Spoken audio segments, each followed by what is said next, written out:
Mãe galinha está ocupada. Mãe galinha está à espera para seus filhos nascer. Quanto tempo que ele tem que esperar? Ele está conseguindo vai para fer? Mãe galinha está sentado riba de seus ovos.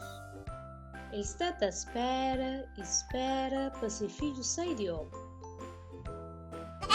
Mãe cabra benta passa e ele pergunta a mãe galinha: "Você está bem para feira comigo?"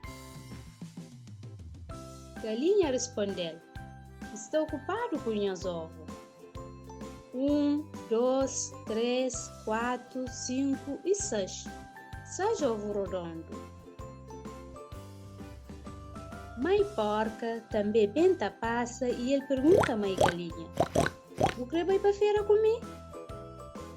Galinha respondeu: "Estou ocupado com os ovos.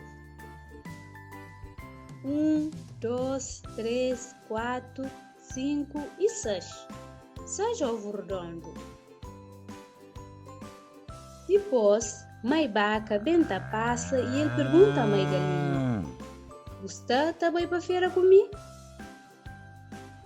Mãe galinha respondeu: "Estou ocupado com os ovos." Mãe galinha fica à espera e espera. Ele fica a perguntar a sua cabeça: quanto tempo que tem que esperar para morrer os filhos? De repente, mãe galinha sente alguma coisa. O que está acontecendo?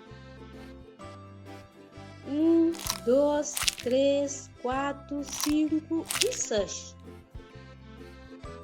Nasce 6 filhos. Mãe galinha está rei de contente com seus filhos que ele cresceu.